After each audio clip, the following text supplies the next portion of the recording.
Thank you, as you were. Very important for me, this, because then I can get from you the feeling on the ground floor and what's really affecting you.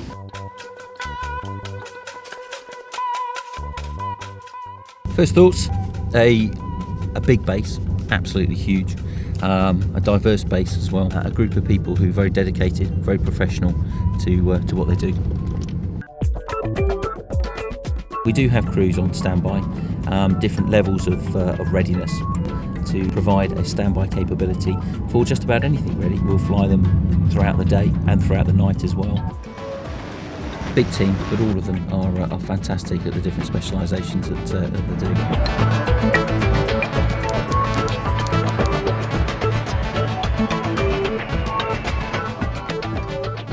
This is a headquarters designed for 55 people, 67 in the room, 150 on strength. Everybody in here has a really tight, clearly defined role. Dynamic. Dynamic. More than dynamic. It's as dynamic as this is going to get. Yeah. And we do a lot of need to know stuff. If you need paratroopers to jump out of it, and also all the cargo that goes out the back, these are the guys that do it.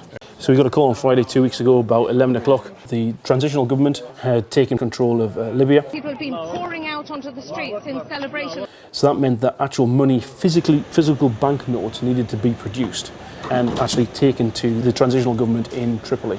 So you have the initial thought of like, Christ, 40 tons of money is a friggin' lot of money. And then obviously you're trying to keep this quite discreet. And in the end it worked well. We got in town, it appeared on TV, good bit of publicity, Royal Air Force written on there, delivering the cash. You've only got to see the news that's happening around the world. You know, quite often people will be responding to those sort of missions. What could you do? You know, when? Well, tonight. You just never know when the phone's going to ring. You know, we're a military organisation, we deal in risk.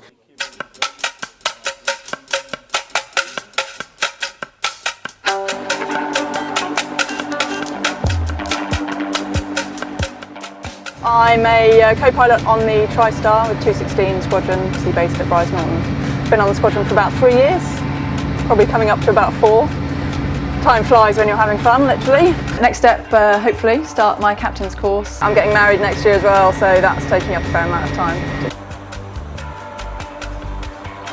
Since Libya has come out, but we've been doing quite a lot of trips in support of that with the air-to-air refuelling. The air-to-air refuelling I love. It's really good fun.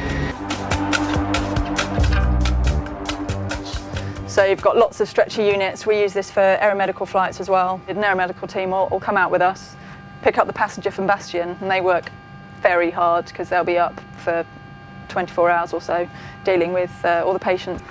It's not for operating as such, but you get some fairly nasty injuries. Yeah, gruesome injuries. It is the reality of what you do. So they do want to get out there. They want to go and do the job that they're trained to do. So just like you. Just like, yeah, exactly. Yeah. Grand Delta Delta Oscar Sierra Charlie taxis. QFE. Q&H Bootless 181 is vacated. Thank you very much. We've just had 6 controllers leave, so we've got new controllers in. We're getting another new controller next week and starting from the beginning. Aisha's been with us a week now. Runway 26 left hand, QFE 1000, QNH 1010. It's the first time she spoke to a live aircraft. It's fine, because you get practice when you train, so it's just like speaking to someone else.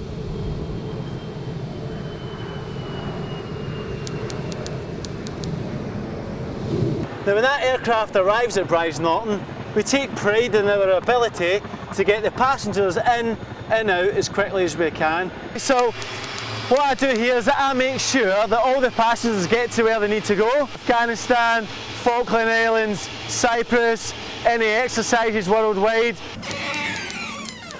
So welcome, this is the RAF Brize Norton. It's the Station Commander's Lounge, but for old money, commonly known as and referred to as the VIP Lounge. The kind of people I've had in here, David Beckham, Cheryl Cole, David Jason, Ali Duchette Rodders, they've all been in here, and this is where we'll seat them before they go out to the flight. President of Yemen come in here and demanding 40 cartons of orange juice. For a minute I thought it was Diana Ross, but yeah, totally different end of the scale, making sure that our president's happy, and then you're looking after the young private soldier going out to Afghanistan for the first time. You know, that's when it really hits home. Carousel's fired up. Bags are being offloaded as we speak. No delights a lazy officer, so I'm going to muck in. So this is the weapon bundles coming in. Fuck me, that one's heavy. It's a monster.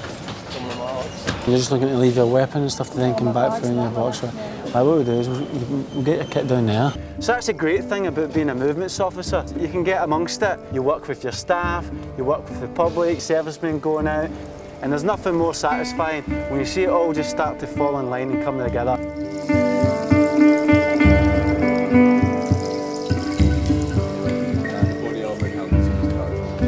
We're getting married next Saturday. We've been to Afghanistan. Where did he go, Dad? I can't remember. I'm just glad he's back, that's all. Here he is now, look.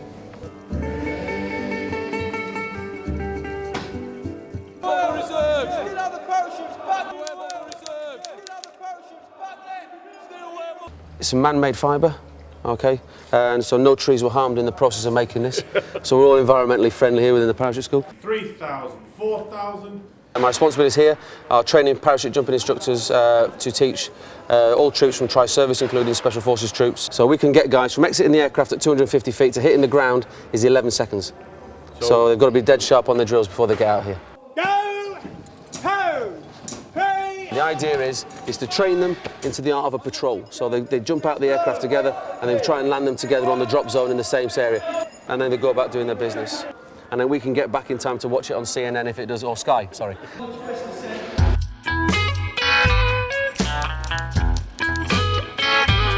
As you can see, this is an aircraft which is undergoing maintenance at the moment. On the round knob, that is literally the steering wheel. Traditional yoke system, currently locked on at the moment. Handbrake for the aircraft just to make it stationary. And like any good modern vehicle or modern aircraft, it's even got a selection of cup holders, one for the pilot and one for the navigator, so he doesn't spill his gin and tonic. If you push over into very slightly negative G, you can actually go weightless in here, and you can actually fly down the cabin of the aircraft. Clearly, health and safety regulations would prohibit such a thing, and it's only anecdotal evidence that I can tell you that has ever happened. You know, we've even got the toilet, so we've got a functional urinal on the aircraft as well. Definitely have an Air Force brand of humour. Yes, very dry and probably a bit blue. What does ASCOT stand for? See, now you're asking. No, I asked yesterday, It's didn't I? Air Support Command and Overseas Transport.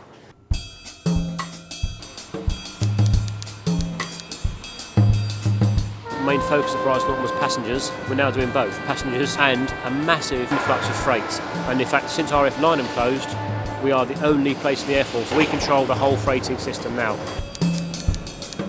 We move anything from weapons, ammunition, bloods, vaccines, armoured massive vehicles for troops in Afghanistan.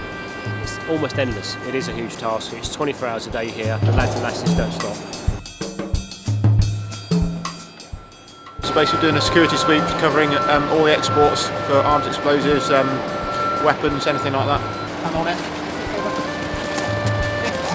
250 in the window, please.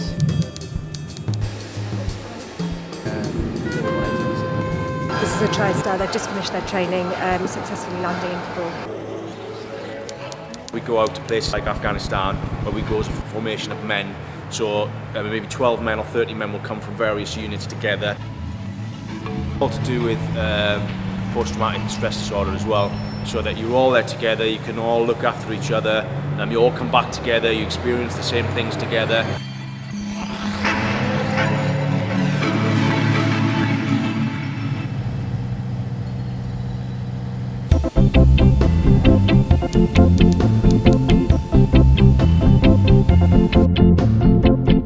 Turn up at a 5-hour to-go point. Most of the lads will speak to the movement section and get a rough idea of what they got. When I called them this morning or yesterday afternoon, it was completely different to what I've got now. So it all depends on what the priority freight is to go out there. And then obviously we take whatever they tell us to take. Bobo, just stop there a second.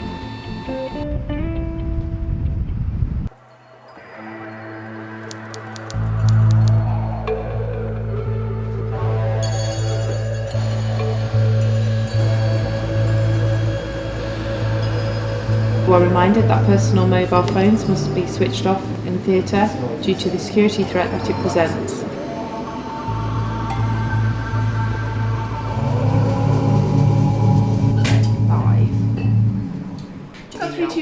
to cross runway, Echo to Golf, report holding point Foxtrot.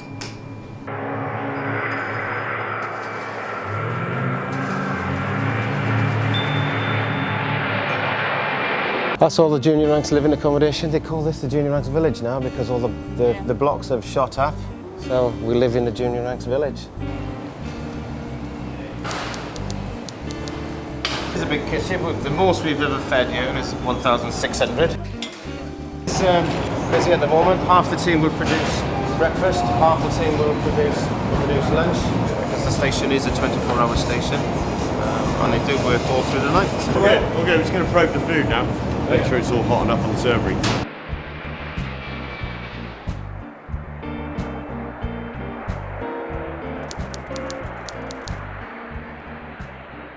It's now roughly about 7:30 in the morning, and these guys are going out to West on the Green to do their first jump from 1,000 feet.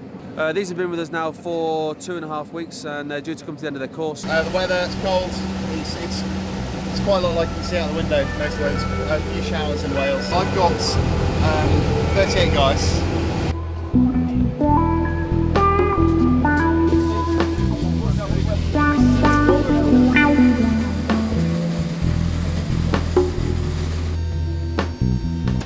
A big base, absolutely huge. Perimeter fence is around about 10 miles long. That's good. Yeah, do you like that? Yeah, that was great.